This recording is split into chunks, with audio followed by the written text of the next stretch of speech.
This is a screencast on how to solve simple problems involving exponents. Now, exponents are any numbers that involve a small digit just to the right of them. So this is 4 to the power of 3, or 4 cubed. Other such examples would be something like this. Again, this makes it an exponent. It's another form of exponent. And these are used a lot when we're describing very big numbers, or when we want to quickly show how something can be multiplied together to make a whole number. So you're going to be looking at these in this lesson here. Probably the two key ones that you may have heard one before is when there's a 2, when it's to the power of 2, we call that squared. And when it's to the power of 3, like this one here, we call that cubed. We're going to look at those ones closely now. So here's the problem. Homer Simpson wants to tile the floor of his. He draws a plan. He wants to know how many tiles he needs without counting them up.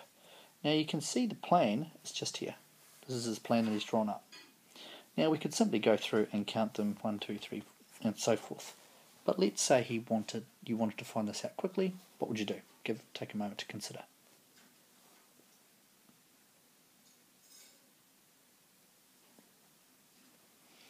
Many of you, I bet, would go 3 times 3. The reason being is that there's 3 here and there's 3 across.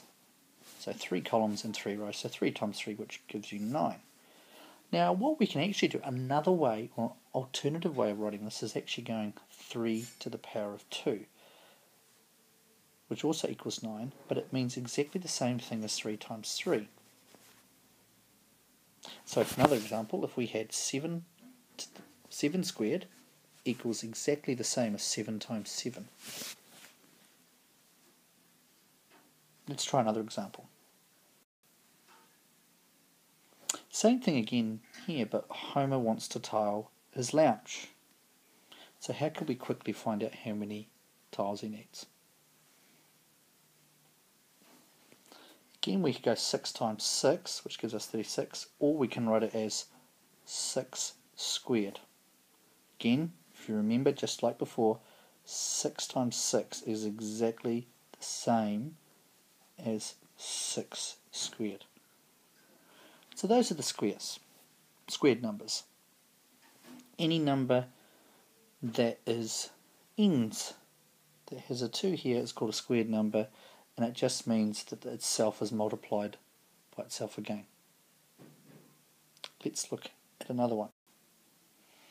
So what would happen if we wanted to find out how many tiles Homer needed in total?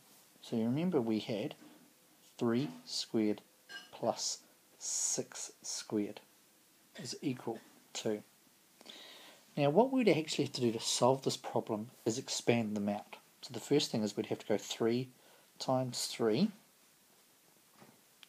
which is equal to 9, and then go 6 times 6, which is equal to 36, and that would give us a total of 45 tiles.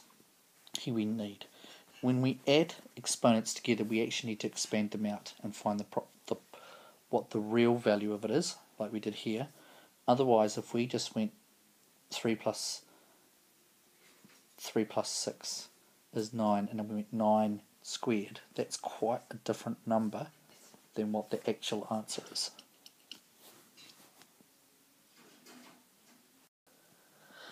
Now we're going to look at cubed numbers. So Ned Flanders builds a 3 by 3 by 3 cube layer by layer in linkable cubes. How many cubes does he need? So you can see a picture of it just here. How many does he need? Now some of you would have quickly gone 3 times 3 times 3, which is equal to 27. Another way we could write this is actually doing 3 to the power of 3, or 3 cubed. which is exactly the same as 3 times 3 times 3. And you'll notice last time that when we did squared, there was only two numbers here. We only multiplied it by itself by one time. But because it's cubed, you'll notice that there's 1, 2, 3 here. So if we were to do 6 cubed, it would look like 6 times 6 times 6. Let's look at another example. Here, same thing again, Ned Flanders, but he builds a cube that is 4 by 4 by 4. So this time we could go 4 times 4 times 4 is one way of writing it, or we could go 4 cubed.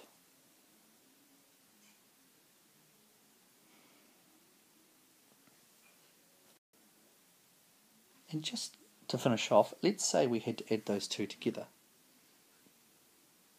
So we had 3 cubed plus 4 cubed. If we wanted to find out how many multi-link cubes we would need in total to make those two things. So like the last one, we have to expand them out. So we'd have to go 3 times 3 times 3, which is 27. And then we'd have to go 4 times 4 times 4, which is 64.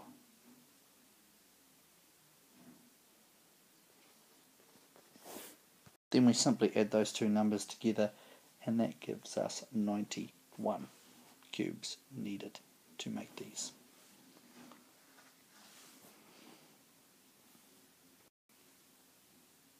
So let's just finish off with the key things to remember. Number 1, an exponent is equal to a number that has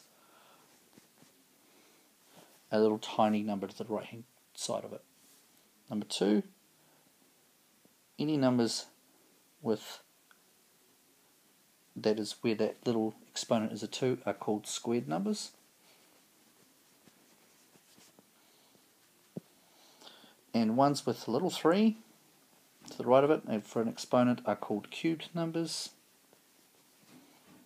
And the last step is, final thing to remember is when adding them, you need to expand first when you add them.